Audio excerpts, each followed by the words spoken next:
Hey guys, welcome to the Coastal Off-Road front bumper build. I am at Iron Rhino Fab, or Ryan's house right now, and he is going to be building the Coastal Off-Road front bumper onto this truck. We've already got the front bumper off. Right now he's taking some slider measurements for a future video, but we're going to document this process along the way as I can of building the front bumper and getting it put on the truck, mocked up, and just some of the things that we learn on the way. So just starting out, we got the front bumper removed off the truck using the instructions from Coastal Off-Road, and we did not have to remove that top trim piece. I had a chrome bumper, so it was pretty easy to take it off. While we're here, we might beef up the frame horns a little bit since this truck will be used for winching most likely in a bad situation. And the first task we got to do is drain the power steering fluid and relocate the power steering cooler up to this area. So right now the winch is going to sit right back here, so this is going to need to be relocated. I should say for the power steering fluid, I'm going to be refilling it with the standard automatic transmission and power steering fluid. And there is the part number down there. And then I have 3/8 inch inner diameter power steering hose, not fuel line. All right, so what I think to be the hardest part is over. The power steering pump is out. Just a note, don't try and start the truck when you have that lower line undone, or it'll shoot everywhere like it did for me. But we have the lines ran out. It's easiest to disconnect this line and disconnect the lower clamp as well, and then pull this whole line out that's going down, and then you can wiggle out the power steering cooler. This is, I think, is this area is where the lines come out, so it's really difficult to do alone, so I recommend a set of hands for this.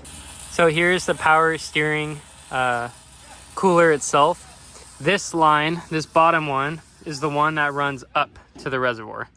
This one runs down, which is the one they tell you to disconnect, but they say start at the lower one and disconnect this and then drain it, but you actually drain from here and then disconnect the lower clamp on this and the upper clamp to the reservoir, and then remove the entire line and then twist it out. It'll kind of twist down and out. If you have two pairs of hands, it will help a ton. So keep that in mind. All right, so at this point in the process, it's just a matter of welding everything up, making sure everything's straight on the bench, and then at a certain step, move it onto the truck. You can see Ryan's got some power steering fluid all over him, so the power steering cooler removal definitely was interesting.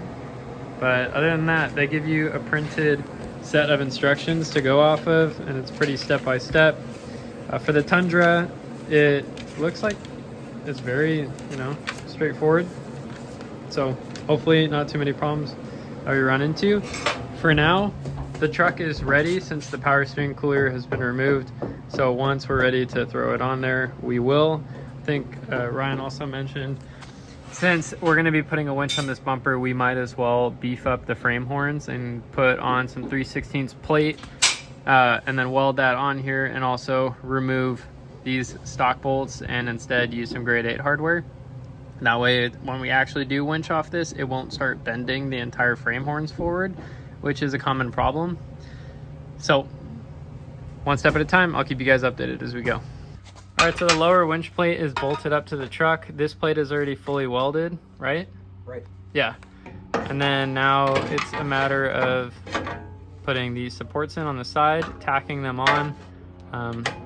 Is that magnet? Do you know what it's called? It is a strong hand Adjusto dual switch magnet. It has 120 pounds of pull force, and it's electromagnetic. It's pretty cool. Nice. I like it. So super useful in getting everything to line up straight.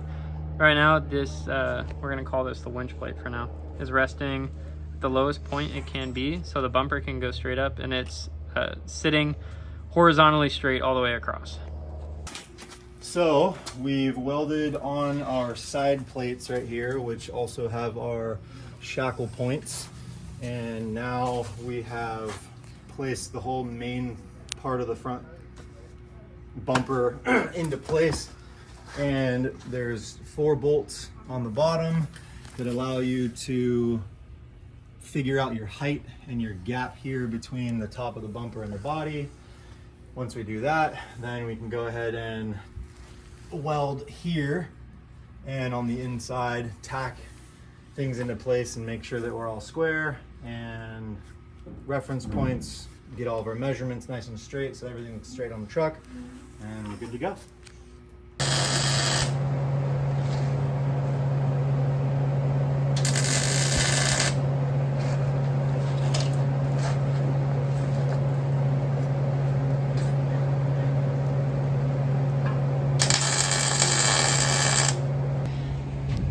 All kind of fitting together like a puzzle piece. It's just gonna come together, so we'll update you as we keep going for it. So what we did after getting the main piece on, and we're starting to attack the wings, we took a nice clamp like such, made sure that the back here is flush, this is flush, tack this whole top piece into place. Don't worry too much about the levelness of it here, because this will take care of that once you get this into place. Once we tack this, we can put this piece on, make sure this gap is nice and happy, and then we try to keep a nice little consistency along here, and we do so by holding this up, tacking this edge, then tacking the middle, keeping the line consistent, and then doing so to the outside as well. And you can fill this channel with weld. Correct. Once you do that, then you can go back and you can actually reference from the bottom of the body to the top of the bumper and make sure that your line, your measurement is consistent all the way through. And we are at 3/8 of an inch all the way along, so we're happy with our measurement. Here's where we're stopping and then going to grab lunch. One side wing fully tacked together, going together really well. The only real gap that I saw is just this corner right there. Actually, it's not even that bad. Looking at it again now, so not too bad. Overall, gap looks great. Sides look great. It's coming together very nicely, thanks to Ryan. All right, so everything is welded up, or tacked up, completely straight across. This came out beautifully. Ryan got the passenger side welded up very, very quickly, tacked together very quickly. We're gonna go ahead and add the bar. After looking at it with just the bumper itself, I think the bar would look really good on the front. So we're gonna go ahead and get that bent up and throw it together. Now we got the bumper all tacked up back on the bench. We made a bar for it. I don't know where the bar went. Right there. So that is the bull bar for it. Looked at it with the bar off and bar on, and I think the bar on just looks a little bit better. So now it's time for full welding. A couple last things to do is the fog light tabs need to be added on. There's only a couple pieces left to this, which are right here. So those should go on pretty quick. And then still got to button up the power steering. Put this back up together. It has 2 brackets that it comes with, and you need to bend some lines and also cut new power steering lines. You need to bend some brackets and cut new power steering lines. So one 23-inch, one 20-inch, and then got the power steering fluid. So gonna bolt this together. Didn't have time to paint these, so we're just gonna throw it on for now, and then I'll remove these and get them painted and then put back on the truck. So here is the power steering relocation, and this is where they want you to run it. And you can see it is very pushed up against this bracket right here. So we bent it, and I don't like that we bent it, but that was pretty much the only way to get it to work here without getting a different kind of power steering cooler. Relocation bracket number 1 here, and number 2 right here. And you can see that this one is slightly bent. This one is pretty much standing up straight. And we still had to grind down fins in the back here on the cooler itself, grind down fins here, fins here. Overall, it was just a pain to get it to fit right here. I would recommend a different kind of power steering cooler that you can run back here that doesn't have these hard lines. So these hard lines make it very difficult to fit through this hole properly and have everything kind of line up well. This line is the top line coming from this hard line. They said to keep it about 20 inches. We probably went with 16 or so, and I don't necessarily like the angle, but it works. And this is 3/8 inch inner diameter power steering hose. Do not use fuel hose. Use something rated for power steering fluid. And here is the lower one that runs bottom to the power steering pump or motor, whatever it is. So replace those lines, and overall, I mean, it fits, but let me close the hood and show you guys what I'm talking about with it being a very tight squeeze. So we're now looking underneath, and you can see the power steering cooler right here, and you can see where it's just touching the hood latch assembly, but it's clearing the center bracket right there. So overall, I mean, the spot is okay, and it's not really gonna have much movement, but I'm gonna zoom in here and show you guys just how tight of a fit it is. So right there it's touching, and right there it is clearing ever so slightly. So it's not the easiest fit, but it can definitely work if you want it to. Today's video is the main suspension overhaul. So we have all these parts that are gonna be going onto the truck. King's front, King's rear, Total Chaos upper control arms, front bumper and winch is going on today. So I'm just gonna pick up the camera and film as I go installing stuff. We have Ryan, who's gonna be doing some suspension work. Yes, sir. And then right now just getting the spider track spacers on this side, and then gonna keep on working. So I'll update and film as you go, but this is the main build episode for the Tundra, getting all the parts on. Passenger side, Total Chaos upper is in. Next is to put the Kings in. Still left the upper loose to throw some grease in there. And Ryan's on the other side. Bye. All right, update. The Kings are going in. Uppers are in, not tightened down yet. But very long shock. And here. And take some force to get them in, but one side is in, and then start torquing stuff down.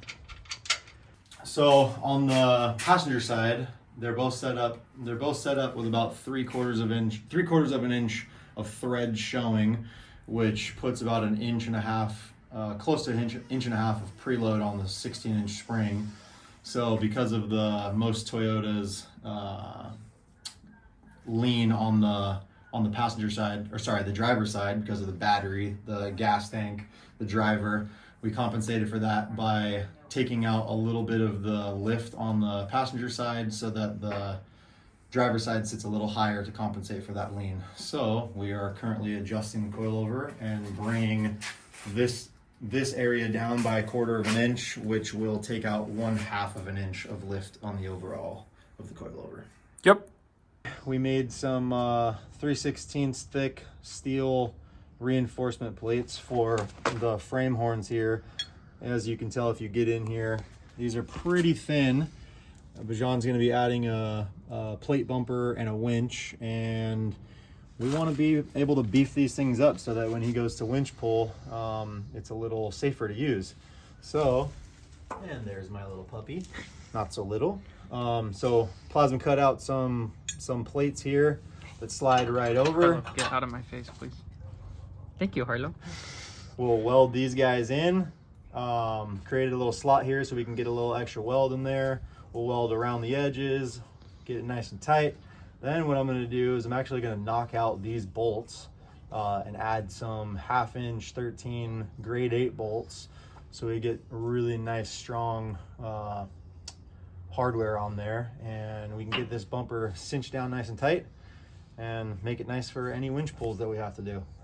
All right, front is complete. Lunch has been eaten, and working on the rear now. So doing a Deaver F85 leaf pack. Had to cut off the dowel pin. And then the pack's going in, shock's going in, Archive Garage U-bolt flip kit. And then we'll flex it out and see if the exhaust needs to be cut, because it's going to be hitting the leaf pack. Not too sure yet, but hopefully some increased articulation because of the F85 pack versus having the stock overload spring in. So we'll see when we get there. All right, here's one side wrapped up. King 2.5's got the resi brackets in, resi mounted, everything's tight. Archive garage, U-bolt flip kit, Deaver F85 leaf pack. Don't need to cut the exhaust, which is nice. And that's it. Wrapping up the other side, and then hopefully we can get the front bumper on as well as skid plates and everything. All right, guys, welcome to day 3 of modifying this truck. We wrapped up the whole suspension yesterday. Didn't get a chance to put the skids on. We did put the bumper on. There's a bit of a, I don't know, fiasco with powder coating. So the powder coating job was very subpar.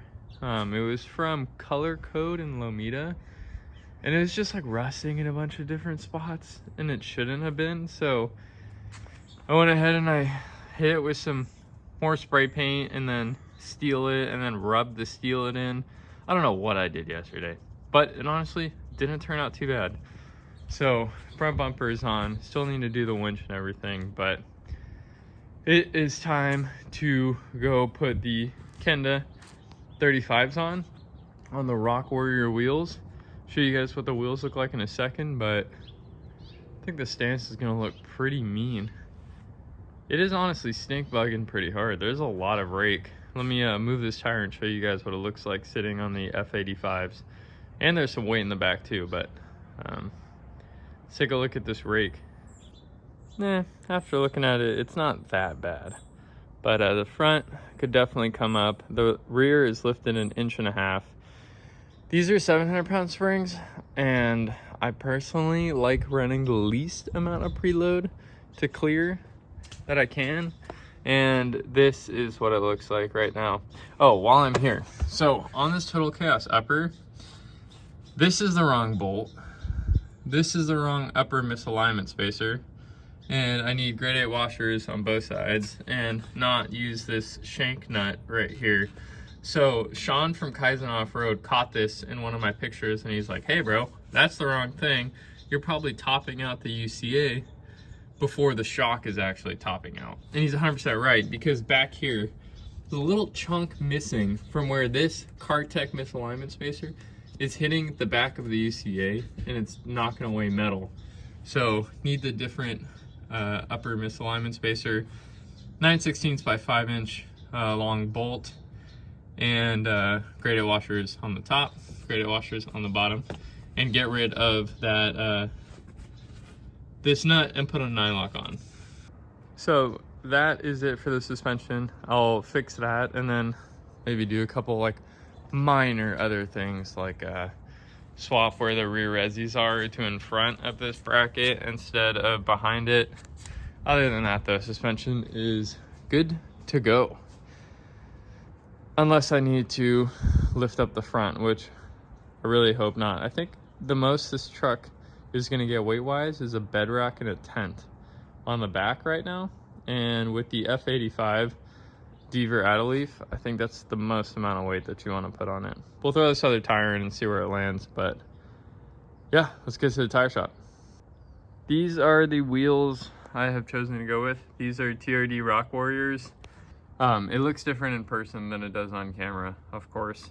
Sound black rings and then black bolts. These were a labor of love to get done. They definitely took some time, way too much time. So let's go mix these all together and put them on a truck.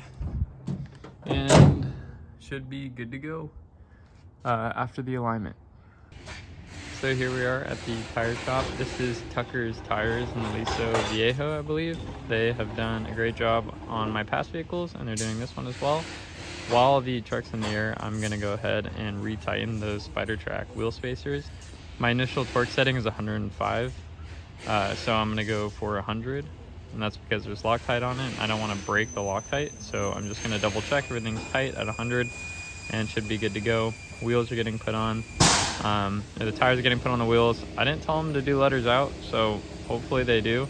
But there's a raised letter side and one that's flat, so hopefully they know, and I think they do now. So the wheels are on the truck, new tires are on the truck, and they clear with no cab mount chop or anything. I haven't trimmed anything. Since I don't have a front bumper, I don't need to trim any plastics in the front. I came to Firestone in Laguna Hills Mall. I'm in Orange County, SoCal.